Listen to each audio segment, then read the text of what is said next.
ಎಲ್ರಿಗೂ ನಮಸ್ತೆ. ನಾನು ನಿಮ್ಮ ಗೆಳೆಯ ಮೋಹನ್ ಭದ್ರಾವತಿ. ಈ ದಿವಸ ಸೋಷಿಯಲ್ ಮೀಡಿಯಾದಲ್ಲಿ ಹಾಗೂ ಪೇಪರ್ನಲ್ಲಿ ಒಂದು ನೋವಿನ ವಿಚಾರವನ್ನು ಓದಿದ ನಂತರದಲ್ಲಿ ಈ ವಿಚಾರದ ಬಗ್ಗೆ ಒಂದೆರಡು ನಿಮಿಷ ಮಾತಾಡಬೇಕು ಅಂತೇಳಿ ಈ ವಿಡಿಯೋನ ಮಾಡ್ತಾ ಇದ್ದೇನೆ. ಮೂಲಚಂದ್ ಶರ್ಮಾ ಅಂತಕ್ಕಂಥ ಮಹಾರಾಷ್ಟ್ರದ ಪುಣೆಯ ನಿವೃತ್ತ ಬ್ಯಾಂಕ್ ಮ್ಯಾನೇಜರ್ ಒಬ್ರು ಬೆಳಗಾವಿ ಜಿಲ್ಲೆಯ ಚಿಕ್ಕೋಡಿ ತಾಲೂಕಿನಲ್ಲಿ ಒಂದು ಲಾಡ್ಜ್ನಲ್ಲಿ ಅನಾಥ ಶವವಾಗಿ ಗುರುತಿಸ್ಕೊಳ್ತಾರೆ. ಆ ನಂತರದಲ್ಲಿ ಆ ಗ್ರಾಮ ಪಂಚಾಯತಿಗೆ ಸಂಬಂಧಪಟ್ಟ PDO ಹಾಗೆ ಪೊಲೀಸರು ಆ ಒಂದು ಶವಕ್ಕೆ ಸಂಬಂಧಪಟ್ಟ ಹಾಗೆ ಯಾರಾದರೂ ರಕ್ತ ಸಂಬಂಧಿಕರ ಇದಾರ ಅಂತೇಳಿ ಪತ್ತೆ ಮಾಡಿದಾಗ ಆ ಮೃತ ವ್ಯಕ್ತಿಯ ಮಗಳು ಕೆನಡಾದಲ್ಲಿ ಹಾಗೆ ಮೃತ ವ್ಯಕ್ತಿಯ ಮಗ ಆಫ್ರಿಕಾ ದೇಶದಲ್ಲಿ ಅತ್ಯುನ್ನತ ಹುದ್ದೆಯಲ್ಲಿರ್ತಾರೆ. ಮಗಳಿಗೆ ವಾಟ್ಸಪ್ ಕಾಲ್ ಮಾಡ್ತಾರೆ, ನಿಮ್ಮ ತಂದೆ ಈ ರೀತಿ ಮರಣ ಹೊಂದಿದ್ದಾರೆ ಬನ್ನಿ ಅಂತ ಹೇಳಿದ್ರೆ, ಆಕೆ ನಿಮಗೆ ಯಾರು ಟ್ರೀಟ್ಮೆಂಟ್ ಕೊಡ್ಸಕ್ಕೆ ಹೇಳಿದ್ದು, ನಮಗೂ ಅವರಿಗೂ ಯಾವುದೇ ಸಂಬಂಧ ಇಲ್ಲ, ಅವರನ್ನ ಅಂತ್ಯಕ್ರಿಯೆ ಬೇಕಾದ್ರೆ ನೀವು ಮಾಡ್ಕೊಳ್ಳಿ, ಇಲ್ಲ ಅಂತ ಹೇಳಿದ್ರೆ ಆ ಹೆಣನ ಎಲ್ಲಾದ್ರೂ ಬಿಸಾಕಿ ಅಂತಕ್ಕಂಥ ದುರಹಂಕಾರದ ಉತ್ತರವನ್ನ ಕೊಡ್ತಾರೆ.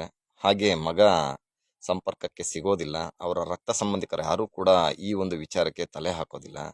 ಕೊನೆಗೆ PDO ಹಾಗೂ ಆ ಭಾಗದ ಪೊಲೀಸರೇ ಆ ಶವದ ಅಂತ್ಯಕ್ರಿಯೆಯನ್ನ ಮಾಡ್ತಾರೆ.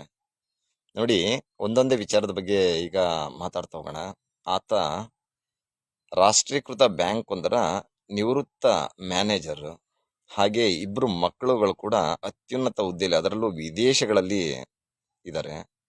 ಸಾಕಷ್ಟು ಸ್ಥಿತಿವಂತ ಕುಟುಂಬ ಆಗಿದ್ದರೂ ಕೂಡ ಕೊನೆಯ ದಿನಗಳಲ್ಲಿ ಅವರು ಅನಾಥ ಶವವಾಗಿ ತಮ್ಮ ಅಂತ್ಯಕ್ರಿಯೆಯನ್ನ ತಮಗೆ ಸಂಬಂಧವೇ ಇಲ್ಲದೆ ಇರತಕ್ಕಂಥ ಪೊಲೀಸರಿಂದ ಹಾಗೆ PDO ಇಂದ ಮಾಡಿಸ್ಕೊಳ್ತಕ್ಕಂಥ ದುಸ್ಥಿತಿಯನ್ನ ತಲುಪಿದ್ದಾರೆ.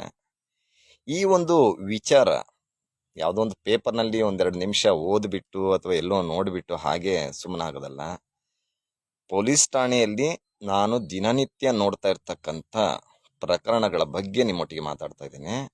ಸಾಕಷ್ಟು ಆಸ್ತಿಯನ್ನ ಹೊಂದಿರತಕ್ಕಂಥ ವೃದ್ಧರು ಪೊಲೀಸ್ ಠಾಣೆಗೆ ತಮ್ಮ ಮಕ್ಕಳ ವಿರುದ್ಧ ದೂರನ್ನ ಕೊಡ್ತಾರೆ. ಸ್ವಾಮಿ, ನನಗೆ ಇಷ್ಟೆಲ್ಲ ಆಸ್ತಿ ಇದ್ರು ಕೂಡ ನನ್ನ ಮಕ್ಕಳು ಯಾರು ಕೂಡ ನನಗೆ ಅನ್ನ ಆಗ್ತಾ ಇಲ್ಲ, ನನಗೆ ಆಸ್ಪತ್ರೆ ಕರ್ಕೊಂಡು ಹೋಗ್ತಾ ಇಲ್ಲ, ನನಗೇನು ಕೂಡ ಮೆಡಿಸಿನ್ಸ್ ಕೊಡಿಸ್ತಾ ಇಲ್ಲ ಅಂತೇಳಿ ಗೋಳಾಡ್ಕೊಂಡು ನಮ್ಮ ಪೊಲೀಸ್ ಸ್ಟೇಷನ್ಗೆ ಬರ್ತಾರೆ.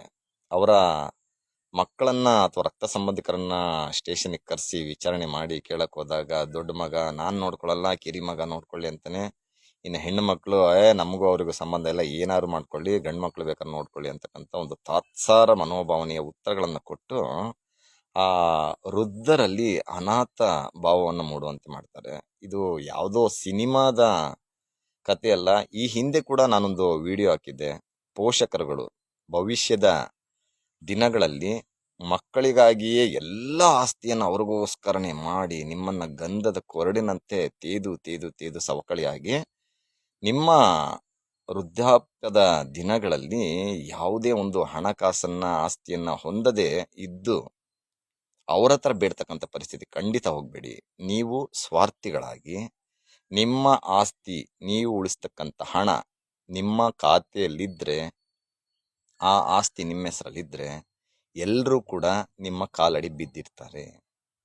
ಅತಿಯಾದ ವ್ಯಾಮೋಹ, ಪ್ರೀತಿ ಇದನ್ನ ಮಕ್ಕಳುಗಳ ಮೇಲೆ ದಯವಿಟ್ಟು ದಯವಿಟ್ಟು ದಯವಿಟ್ಟು ಇಟ್ಕೊಳ್ಬೇಡಿ. ನೀವು ಖಂಡಿತವಾಗ್ಲೂ ಸ್ವಾರ್ಥಿಗಳಾಗಿ ನಿಮ್ಮ ಹೆಸರಿಗೆ ಸಾಕಷ್ಟು ಹಣವನ್ನ, ಆಸ್ತಿಯನ್ನ ನಿಮ್ಮ ಹೆಸರಿಗೆ ಇಟ್ಕೊಡಿ. ಯಾಕಂದ್ರೆ ಎಲ್ಲ ಕೂಡ ಇವತ್ತು ಎಲ್ಲ ರಕ್ತ ಸಂಬಂಧಗಳು ಕೂಡ ಇವತ್ತು ವ್ಯಾಪಾರೀಕರಣ ಆಗ್ಬಿಟ್ಟಿದೆ. ಎಲ್ಲರೂ ಕೂಡ ಸ್ವಾರ್ಥಿಗಳಾಗ್ಬಿಟ್ಟಿದ್ದಾರೆ. ಇದು ಎಲ್ಲರನ್ನು ಟೀಕೆ ಮಾಡ್ತಿದ್ದೀನಿ ಅಂತ ಖಂಡಿತ ಅನ್ಕೋಬೇಡಿ. ಈ 21ನೇ ಶತಮಾನದ ದುರಂತಗಳು ಅಂತ ಹೇಳಿದ್ರು ಕೂಡ ತಪ್ಪಾಗ್ಲಿಕ್ಕಿಲ್ಲ. ಇದೆಲ್ಲದು ಕೂಡ ಪ್ರಾಕ್ಟಿಕಲ್ ಎಕ್ಸ್ಪೀರಿಯನ್ಸ್ ಆಗಿ ನಾನು ನಿಮ್ಮೊಟ್ಟಿಗೆ ಶೇರ್ ಮಾಡ್ತಾ ಇದ್ದೀನಿ. ಈ ಒಂದು ಘಟನೆ ಏನು, ಈ ನಿವೃತ್ತ ಬ್ಯಾಂಕ್ ಮ್ಯಾನೇಜರ್ ಅನಾಥ ಶವವಾಗಿ ಏನು ಪೊಲೀಸರಿಂದ ಅಂತ್ಯಕ್ರಿಯೆಗೆ ಒಳಗಾಗ್ತಾರೆ, ಈ ತರದ ಅಂತ್ಯಕ್ರಿಯೆಗಳನ್ನ ನಾನು ಕೂಡ ಒಂದೆರಡು ಪ್ರಕರಣಗಳಲ್ಲಿ ಭಾಗವಹಿಸಿ ಮಾಡಿದ್ದೇನೆ. ಸಾಕಷ್ಟು ಸ್ಥಿತಿವಂತರಾಗಿದ್ರು ಕೂಡ ಮಕ್ಕಳುಗಳು ಅವ್ರನ್ನ ನೋಡ್ಕೊಳ್ಳದೆ ಅನಾಥ ಶವಗಳನ್ನಾಗಿ ಮಾಡಿ ಹೋಗ್ಬಿಟ್ಟಿದ್ದಾರೆ. ಪೋಷಕರಲ್ಲಿ ಮತ್ತೊಮ್ಮೆ ವಿನಂತಿ, ನಿಮ್ಮ ಆಸ್ತಿ, ಹಣ ಇದೆಲ್ಲದನ್ನು ಕೂಡ ನಿಮ್ಮ ಅಂತ್ಯದವರೆಗೆ ನಿಮ್ಮ ಹೆಸರಿನಲ್ಲಿರುವಂತೆ ನೋಡ್ಕೊಳ್ಳಿ. ಯಾವ ಮಕ್ಕಳನ್ನು, ಗಂಡಾಗ್ಲಿ ಹೆಣ್ಣಾಗ್ಲಿ, ಯಾರನ್ನು ಕೂಡ 100ಕ್ಕೆ 100 ನಂಬೋದಕ್ಕೆ ಹೋಗಬೇಡಿ.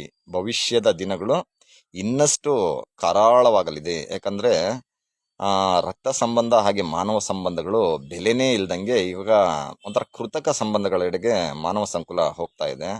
ಇಂದಿನ ಯುವ ದಂಪತಿಗಳು ಮುಂದಿನ ವೃದ್ಧಾಪ್ಯ ಜೀವನದ ಕಡೆಗೆ ಸಾಕ್ತೀರಾ? ನೀವು ನಾನು ಹೇಳಿರ್ತಕ್ಕಂಥ ಮಾತುಗಳನ್ನ ನೆನಪಲ್ಲಿಟ್ಕೊಂಡು ನನ್ನೆಲ್ಲಾ ಮಾತುಗಳಿಗೆ ಬೆಲೆ ಕೊಟ್ಟು ದಯವಿಟ್ಟು ನಿಮ್ಮ ನಿಮ್ಮ ಹೆಸರಿಗೆ ಹಣ ಮತ್ತು ಆಸ್ತಿಯನ್ನು ಉಳಿಸ್ಕೊಳ್ಳಿ ಅಂತಕ್ಕಂಥ ಮನವಿಯನ್ನು ಮಾಡ್ತಾ ನನ್ನ ಮಾತುಗಳನ್ನು ಮುಗಿಸ್ತಾ ಇದ್ದೇನೆ. ಜೈ ಹಿಂದ್, ಜೈ ಭುವನೇಶ್ವರಿ, ನಮಸ್ತೆ.